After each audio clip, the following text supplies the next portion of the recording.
ನಾ ಹೇಳಿದ್ದಷ್ಟನ್ನು ಕೂಡ ರೆಕಾರ್ಡ್ ಮಾಡ್ಕೋಬೇಕು. ನೀವು ರೆಕಾರ್ಡ್ ಮಾಡ್ಕೊಂಡು ಒಂದು ಶಬ್ದ ಕೂಡ ಬಿಡಬಾರ್ದು.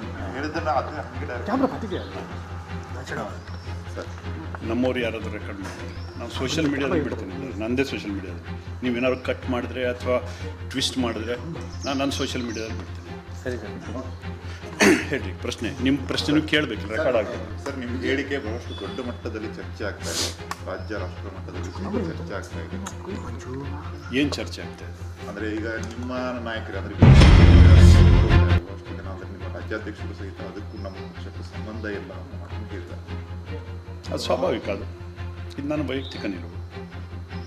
ಈಗ ನಿನ್ನೆ ಸಿದ್ದರಾಮಯ್ಯನವರು ಒಂದು ಮಾತನ್ನು ಹೇಳಿದ್ದಾರೆ, ಸಂಸ್ಕೃತಿಯ ಪದದ ಅರ್ಥವೇ ಗೊತ್ತಿಲ್ಲ ಅಂದರೆ ಮಾನವೀಯತೆ. ಈಗ ಮನೆಗೆ ಬಂದಾಗ ಯಾರಿಗಾದ್ರು ಬಡವರಿಗೆ ಹೆಲ್ಪ್ ಮಾಡಿದಾರ ಅಂತ ಕೇಳ್ತಾರೆ. ಸಿದ್ದರಾಮಯ್ಯನವರು ನನ್ನ ಎದುರುಗಡೆ ಬರಬೇಕು ಡಿಬೇಟಿಗೆ. ಸಂಸ್ಕೃತಿ ಅಂದರೆ ಏನು, ಯಾವುದು ಸಭ್ಯತೆ, ಇದರ ಎಲ್ಲದರ ಬಗ್ಗೆ ನಾವಿಬ್ಬರು ಚರ್ಚೆ ಮಾಡಬೇಕು ಜನರ ಎದುರುಗಡೆ, ಸಾರ್ವಜನಿಕರ ಎದುರುಗಡೆ. ಅದು ಜನ ಪ್ರತ್ಯಕ್ಷವಾಗಿ ನೋಡಬೇಕು. ಎಲ್ಲೋ ಕುತ್ಕೊಂಡು ಅಥವಾ ಎಲ್ಲೋ ಸಭೆಗಳಲ್ಲಿ ಕೊಡೋದಲ್ಲ, ನನ್ನ ಎದುರುಗಡೆ ಬರಬೇಕು ಸಿದ್ದರಾಮಯ್ಯನವರು. ಸಂಸ್ಕೃತಿ ಬಗ್ಗೆ ಮಾತಾಡ್ತಾರೆ, ಸಭ್ಯತೆ ಬಗ್ಗೆ ಮಾತಾಡ್ತಾರೆ. ನಮ್ಮ ಪ್ರಧಾನಮಂತ್ರಿಗಳ ಬಗ್ಗೆ, ನರೇಂದ್ರ ಮೋದಿಯವ್ರ ಬಗ್ಗೆ, ಅಮಿತ್ ಶಾ ಬಗ್ಗೆ, ಯಡಿಯೂರಪ್ಪನವ್ರ ಬಗ್ಗೆ, ಹಿಂದುತ್ವದ ಬಗ್ಗೆ, ದೇವಸ್ಥಾನಗಳ ಬಗ್ಗೆ ಅಸಭ್ಯವಾಗಿ ನಡ್ಕೊಂಡಿರ್ತಕ್ಕಂಥವ್ರು ಮೊದಲು ಯಾರು? ನಾವೇ ನಡ್ಕೊಂಡಿದ್ವಾ? ನಮ್ಮ ಬಗ್ಗೆ ಅಷ್ಟೊಂದು ಕೀಳಾಗಿ ಹೇಳ್ತಕ್ಕಂಥ ಅವಶ್ಯಕತೆ ಏನಿತ್ತು? ಕಾಂಗ್ರೆಸ್ ಲೀಡರ್ಗಳು ನಮ್ಮ ಪ್ರಧಾನಮಂತ್ರಿ ಮೋದಿಯವ್ರ ಬಗ್ಗೆ ಏನೆಲ್ಲ ಕೆಟ್ಟದನ್ನು ಮಾತಾಡಿದ್ದಾರೆ? ಬಹುತೇಕ ಯಾವ ಸಂಸ್ಕೃತಿ ಸಭ್ಯತೆಯ ಎಲ್ಲೆಯನ್ನು ಮೀರಿ ಮಾತಾಡಿದ್ದಾರೆ. ಹೇಳಬೇಕಾ ಯಾರು ಅಂತ? ಯಾರ್ಯಾರು ಏನು ಹೇಳಿದ್ದಾರೆ ಅಂತ ಹೇಳಬೇಕಾ? ಅಜಿತ್ ಸಿಂಗ್ ಹೇಳಿದ್ರು ಪ್ರಧಾನಮಂತ್ರಿ ಅಂದರು ಕುರಿ ಅಂತ ಅಂದರು.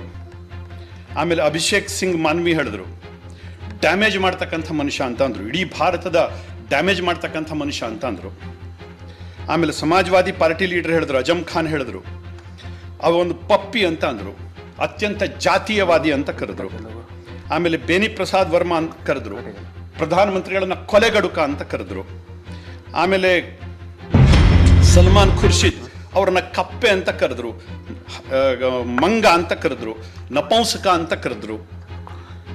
ಪಿ ಚಿದಂಬರಂ ಹೇಳಿದ್ರು ಅತ್ಯಂತ ದೊಡ್ಡ ಸುಳ್ಳುಗಾರ ಅಂತ ಪಿ ಚಿದಂಬರಂ ಕರೆದ್ರು. ಆಮೇಲೆ ಶರದ್ ಪವಾರ್ ಹೇಳಿದ್ರು ಇವ್ರನ್ನ ಹಿಟ್ಲರ್ ಅಂತ ಕರೆದ್ರು. ಕಾಂಗ್ರೆಸ್ ಲೀಡರ್ಗಳು ಬಹುತೇಕ ಎಲ್ಲರೂ ಕೂಡ ಮೋದಿ ಅವರನ್ನ ಹಿಟ್ಲರ್ ಅಂತ ಕರೆದ್ರು. ಇದೆಲ್ಲದಕ್ಕೂ ದಾಖಲೆಗಳಿದೆ, ಎಲ್ಲದಕ್ಕೂ ದಾಖಲೆಗಳಿದೆ, ಮೀಡಿಯಾದ್ದೇ ದಾಖಲೆಗಳಿದೆ ಇದರಲ್ಲಿ. ಆಮೇಲೆ ಹಾಜಿ ಯಾಕೂಬ್ ಹೇಳಿದ್ರು ಇವರೊಬ್ರು ಪ್ರೆಡೇಟರ್ ಅಂತ ಕರೆದ್ರು, ಟೈರಾಂಟ್ ಅಂತ ಕರೆದ್ರು. ಆಮೇಲೆ ಕರ್ನಾಟಕ ಚೀಫ್ ಮಿನಿಸ್ಟರ್ ಸಿದ್ದರಾಮಯ್ಯ ಕರೆದ್ರು ಮಾಸ್ ಮರ್ಡರರ್ ಅಂತ ಕರೆದ್ರು. ಇವರಿಗೆ ಏಕವಚನದಲ್ಲಿ, ಎಲ್ಲರೂ ಏಕವಚನದಲ್ಲೇ ಮಾತಾಡಿದ್ದಾರೆ. ಸಿದ್ದರಾಮಯ್ಯನವರಿಗೆ ಮತ್ತು ಕಾಂಗ್ರೆಸ್ ಲೀಡರ್ಸ್ಗಳಿಗೆ ಇಲ್ಲದೆ ಇರತಕ್ಕಂಥ ಸಭ್ಯತೆಯ ಪಾಠ ಇವತ್ತು ಬಿಜೆಪಿಗೆ ಯಾಕೆ? ಯಾರು ನನ್ನ ಮಾತನ್ನು ಒಪ್ಕೊಂತಾರೋ ಬಿಡ್ತಾರೋ ಪ್ರಶ್ನೆ ಇಲ್ಲ, ಆದರೆ ನನ್ನ ಪ್ರಧಾನಮಂತ್ರಿ, ನನ್ನ ಧರ್ಮ, ನನ್ನ ದೇಶ, ನನ್ನ ನಿಲುವು ಇದು. ಇದರಲ್ಲಿ ಯಾವುದೇ ಹಿಂಜರಿಕೆಯ ಅವಶ್ಯಕತೆನೇ ಇಲ್ಲ. ಅಷ್ಟಕ್ಕೆ ಮುಗಿದಿಲ್ಲ. ಜಯರಾಮ್ ರಮೇಶ್ ಹೇಳಿದ್ರು ಪ್ರಧಾನಮಂತ್ರಿಗಳನ್ನ ಭಸ್ಮಾಸುರ ಅಂತ ಕರೆದ್ರು. ದಿಗ್ವಿಜಯ ಸಿಂಗ್ ಹೇಳಿದ್ರು ಇವ್ರನ್ನ ರಾವಣ ಅಂತ ಕರೆದ್ರು.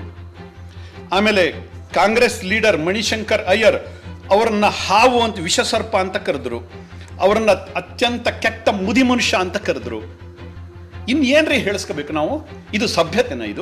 ಇದು ಸಂಸ್ಕೃತಿನ? ಇದು ಕಾಂಗ್ರೆಸ್ ಲೀಡರ್ಸ್ಗಳು ಎಲ್ಲರೂ ನನ್ನ ಎದುರುಗಡೆ ಬಂದು ನಿಂತ್ಕೊಳ್ಳಿ, ಸಂಸ್ಕೃತಿಯ ಪಾಠ ಏನು ಅಂತ ನಾನು ಹೇಳ್ತೀನಿ, ಮಾತಾಡೋದು ಹೇಗೆ ಅಂತ ನಾನು ಹೇಳ್ತೀನಿ. ನನಗೂ ಸಭ್ಯತೆ ಗೊತ್ತಿದೆ, ಸಂಸ್ಕೃತಿ ಗೊತ್ತಿದೆ. ಯಾರಿಗೆ ಯಾವ ಭಾಷೆಯಲ್ಲಿ ಮಾತಾಡಬೇಕೋ ಅದೇ ಭಾಷೆಯಲ್ಲಿ ಮಾತಾಡಬೇಕು. ಮೊದಲು ಸಿದ್ದರಾಮಯ್ಯನವರೇ ಸಭ್ಯತೆ ಏನು ಅಂತ ನೀವು ಕಲ್ತ್ಕೊಳ್ಳಿ. ಕಾಂಗ್ರೆಸ್ ಲೀಡರ್ಸ್ಗಳೇ ಸಂಸ್ಕೃತಿ ಅಂತಂದ್ರೆ ಏನು ಅಂತ ನೀವು ಕಲ್ತ್ಕೊಳ್ಳಿ. ಮಾತಾಡೋ ರೀತಿ ನೀತಿಗಳನ್ನು ನೀವು ಕಲ್ತ್ಕೊಳ್ಳಿ, ಆಮೇಲೆ ನಮಗೆ ಪಾಠ ಮಾಡಿ. ಇವತ್ತು ಕೆಲವೊಬ್ರು ಸಭ್ಯರು ನಮಗೆ ಪಾಠ ಮಾಡ್ಲಿಕ್ಕೆ ಬರ್ತಾರೆ.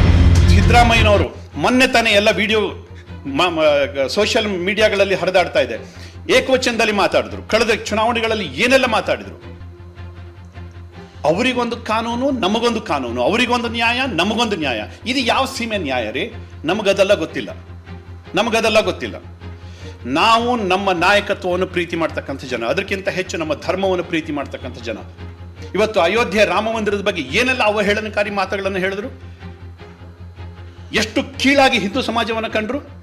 ಅಂದ್ರೆ ಹಿಂದೂ ಸಮಾಜ ಅಂತಂದ್ರೆ ಇದೊಂದು ಬೇವರ್ಸಿ ಸಮಾಜನ ಇದು? ಇವ್ರ ಸಮಾಜದ ಜನಗಳಿಗೆ ಓಟೇ ಇಲ್ವಾ? ಅಲ್ಲಿರ್ತಕ್ಕಂಥ 15%, 20% ಜನರು ಓಟಿಗೋಸ್ಕರ ಇಷ್ಟೆಲ್ಲ ಜೊಲು ಸುರಿಸ್ತಾರೆ.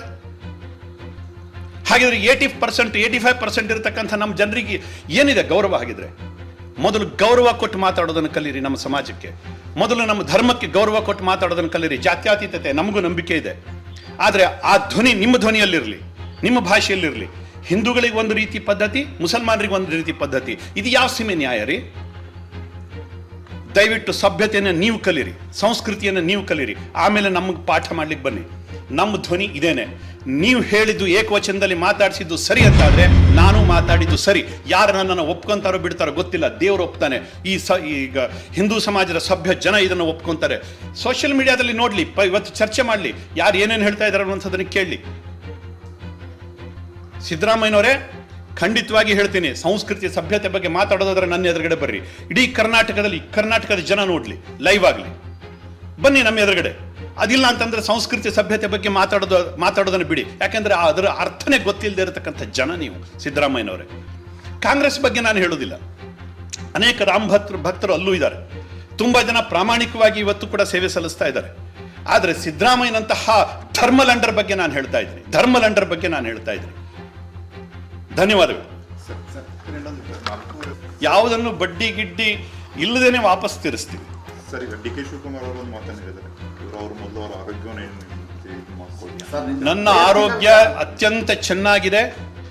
ಆರೋಗ್ಯದಲ್ಲಿ ಯಾವುದೇ ರೀತಿಯ ಸಂಶಯ ಅಥವಾ ಯಾವುದೇ ರೀತಿಯ ಏರುಪೇರುಗಳಿಲ್ಲ. ಮುಂದಿನ ಚುನಾವಣೆಯಲ್ಲಿ ಭಾರತೀಯ ಜನತಾ ಪಾರ್ಟಿ ಗೆಲ್ಲಿಸ್ತೀವಿ. ಸರ್, ನಿಮ್ಮ ಟಿಕೆಟ್ ವಿಚಾರವಾಗಿ ನನ್ನ ಟಿಕೆಟ್ ಬಗ್ಗೆ ಅವ್ರಿಗೆ ಯಾಕೆ ರೀಚ್ ಆಗಿದೆ? ನನ್ನ ಟಿಕೆಟ್ ಬಗ್ಗೆ ನನಗೆ ಚಿಂತೆ ಆಗಬೇಕು. ಹೈಕಮಾಂಡ್ ಇದೆ, ಯೋಚನೆ ಮಾಡ್ತಕ್ಕಂಥದ್ದು ಹೈಕಮಾಂಡ್ ಇದೆ, ಪಾರ್ಟಿ ಇದೆ, ಲೀಡರ್ಸ್ಗಳಿದ್ದಾರೆ, ಅವ್ರಿಗೆ ಚಿಂತೆ ಮಾಡ್ತಾರೆ. ಬಾಕಿಯವ್ರಿಗೆ ಯಾಕೆ ತಲೆಬಿಸಿ? ಅವ್ರವ್ರ ಕೆಲಸ ನೋಡ್ತಾರೆ.